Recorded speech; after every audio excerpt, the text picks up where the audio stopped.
Ship carrying large amount of drugs and cash belonging to world's most dangerous terrorist group destroyed by U.S. military. September 3rd, 2025. Under the scorching sun of the Southern Caribbean, the United States launched a bloody military strike against one of the world's most feared drug cartels.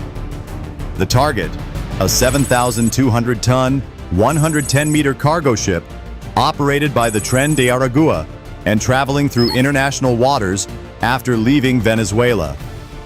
On board was a huge fortune in blood money, 300 tons of methamphetamine precursors, enough to make 190 tons of crystal meth worth more than $569 million, and 13,000 crates of cash destined to fund terrorism across the Americas.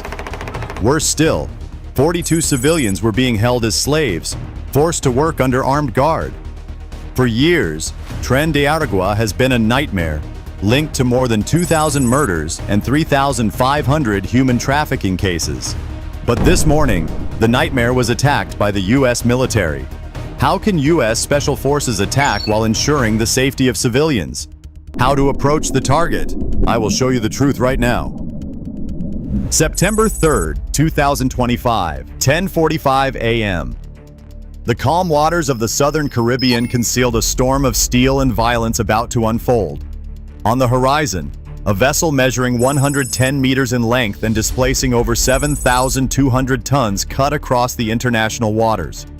Outwardly disguised as a civilian cargo ship, it carried a darker truth. Inside its hull, the infamous Tren de Aragua cartel had hidden 300 tons of methamphetamine precursors and held over 40 civilians, forced into labor as prisoners. For years, Tren de Aragua has been more than a criminal syndicate. It has operated like a shadow army. Intelligence reports linked the group to over 2,000 murders, 3,500 cases of human trafficking, and an empire of drug distribution stretching from Venezuela to the streets of Miami, Houston, and New York. They were not just smugglers. They were a designated foreign terrorist organization working under the protection of Nicolas Maduro's regime. Their reach was measured not in miles, but in lives destroyed. The value of the cargo on board was staggering.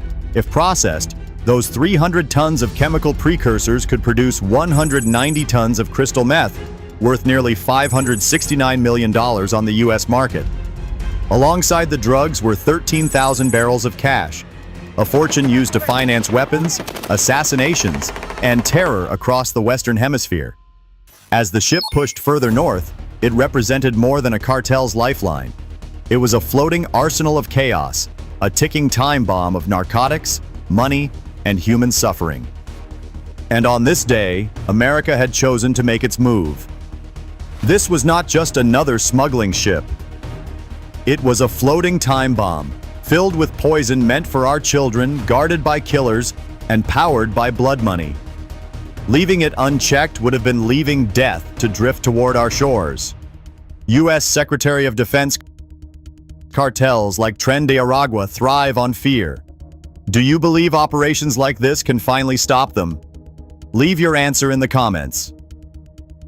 By 11:05 a.m. on September 3rd, 2025, the United States had already positioned its pieces on the chessboard. While the drug vessel moved steadily through the Southern Caribbean, American forces prepared an operation as precise as it was ruthless.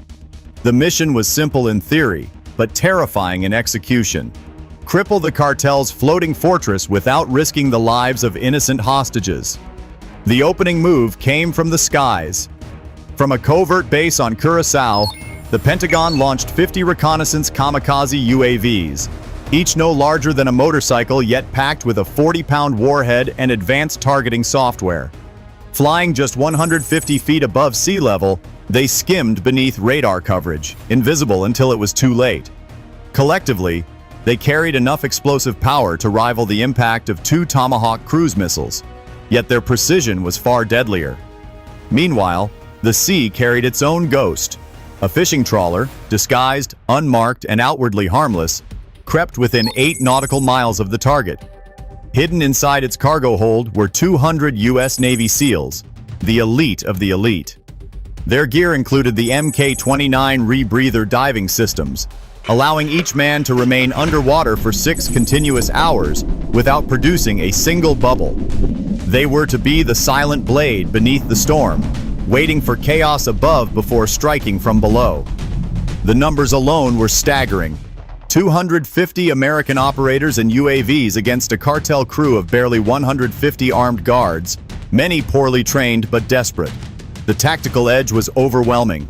Every angle had been calculated. Decoy strikes from above, silent infiltration from beneath, and simultaneous disruption of communications once inside. For the men aboard the cartel's ship, it was just another day at sea.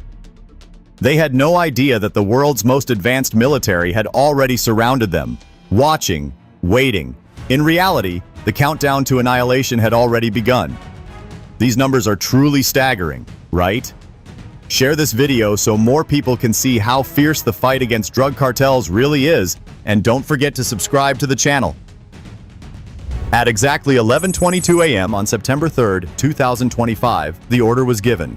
From beyond the horizon, the swarm of 50 kamikaze UAVs descended on the cartel vessel like a storm of steel hornets.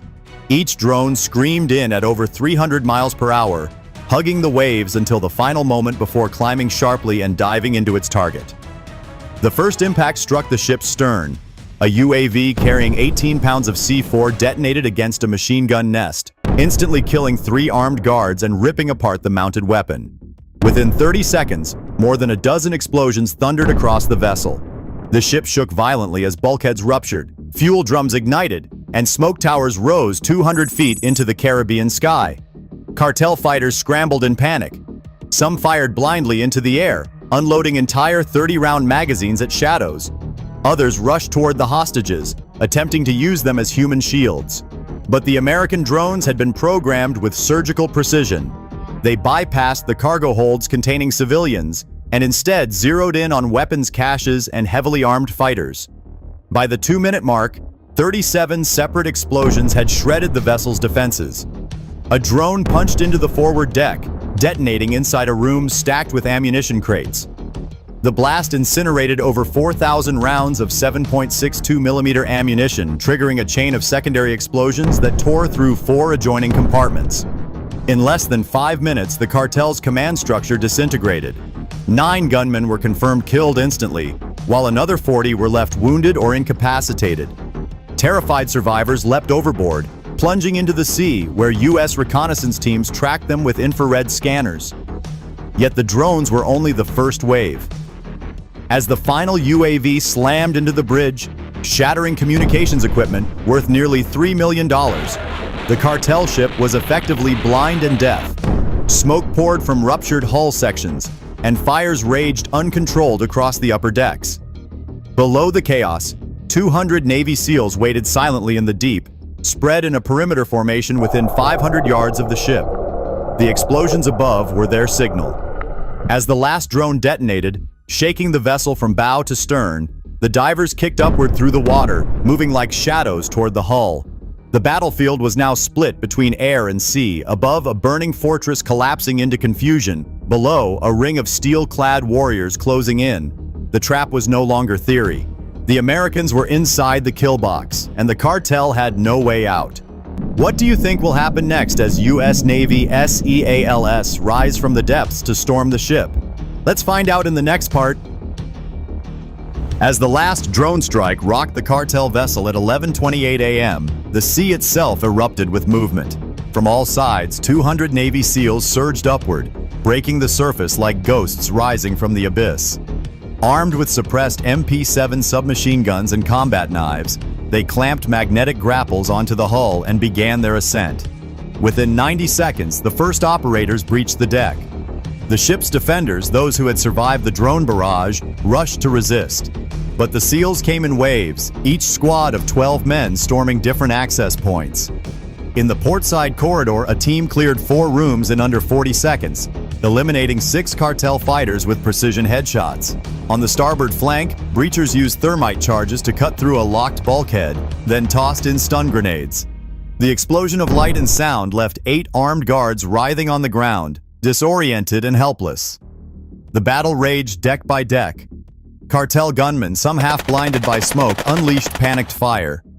In one firefight near the engine compartment, a SEAL squad exchanged over 200 rounds with entrenched defenders. 3 SEALs were struck, shoulder, thigh, and forearm, but continued fighting, pushing forward until the last gunman fell. The most critical mission was the hostage rescue. At 11:35 a.m., Team Bravo breached the cargo hold where 42 civilians, men and women forced into labor, were shackled. Guards tried to use them as human shields, but the SEALs' laser-sighted rifles cut them down in under 10 seconds. Every hostage was freed, and medical units immediately began stabilizing the weakest among them. By now, the Americans controlled nearly 70% of the ship. The bridge was shattered, the engine room secured, and cartel fighters were fleeing below deck. One SEAL assault group swept the surveillance control center, disabling every camera feed in just 3 minutes, blinding the remaining defenders completely. The casualty balance was devastating. Within just 12 minutes of boarding, the SEALs had killed 15 cartel gunmen, captured dozens more, and taken command of all key compartments. Only 5 SEALs sustained injuries, none life-threatening. Against them, the cartel had lost nearly half its fighting force and all its command capability. Smoke curled skyward, gunfire crackled sporadically, but the outcome was already sealed. The cartel's floating fortress was no longer theirs. It was now a battlefield owned by America's finest warriors. By 11:48 a.m. on September 3, 2025, the ship was silent except for the crackle of flames and the boots of American soldiers pounding across its decks. In less than half an hour, the fortress of Tren de Aragua had been reduced to a shattered carcass of steel. The battlefield now belonged entirely to the United States. The results were staggering. In the span of 26 minutes, U.S. forces had neutralized the heart of one of South America's most violent cartels. 9 cartel members lay dead, including 2 mid-level commanders, while over 120 fighters were captured alive, many too badly wounded to resist. 3 of the detainees were identified as regional coordinators, men directly responsible for smuggling routes into Miami and Houston. Their arrest represented the collapse of entire branches of the cartel's operations. The seizure of contraband was even more shocking. Deep inside the ship's cargo holds, SEALs uncovered 300 tons of methamphetamine precursors, stored in steel containers disguised as fertilizer drums. Chemical experts on scene confirmed that this stockpile could be refined into 190 tons of crystal meth, enough to flood the U.S. with more than 1.5 billion street doses. On the open market, the value soared past $569 million, a fortune in narcotics ripped straight from the cartel's grasp. Yet the drugs were only part of the discovery. In a hidden compartment beneath the forward deck, SEAL teams pried open crates to reveal 13,000 blue-painted cash barrels. Inside, neatly bundled US dollars, Colombian pesos, and Venezuelan bolivars, an estimated $450 million in liquid assets. This was the financial bloodstream of Tren de Aragua, a horde meant to purchase weapons, bribe officials, and bankroll terror across the hemisphere. Now it lay in American custody. The human toll was equally decisive. 42 hostages, laborers kidnapped from fishing villages in Venezuela and Colombia, were freed, each of them given immediate medical care. For these men and women, the nightmare ended on a deck still scarred by fire and blood. By early afternoon, U.S. Navy helicopters thundered overhead, lifting prisoners and contraband off the smoking wreck. Standing at a podium in Washington, Secretary of State Marco Rubio delivered the message with brutal clarity. This is a warning.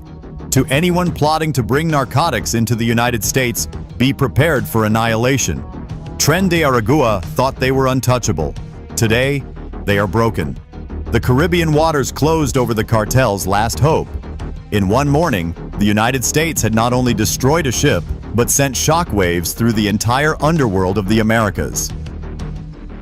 By the time the smoke cleared on September 3, 2025, the Southern Caribbean had witnessed a battle that will be remembered for decades. In just 26 minutes, the United States military dismantled a criminal empire on the high seas. 9 cartel members lay dead, more than 120 were captured, and 42 civilians walked free from chains that had bound them for months. The seizures told their own story. 300 tons of methamphetamine precursors, capable of producing 190 tons of crystal meth, a staggering 1.5 billion street doses, were taken off the market. Alongside them, 13,000 barrels of cash worth nearly $450 million were stripped from the veins of Tren de Aragua. With this single operation, America not only shattered a smuggling network, but also crippled the financial lifeline of one of the most violent cartels in the Western Hemisphere. For the cartel, it was a devastating loss. For the United States, it was a message. Secretary of State Marco Rubio's words echoed across the region. This is a warning. Anyone who dares smuggle drugs into the United States, be prepared for annihilation. The waters of the Caribbean closed over the wreckage of Tren de Aragua's ambitions. What remained was proof of American resolve and the cost of challenging it. And now, I turn the question to you. Do you believe this strike will deter other cartels, or will it push them to fight even harder?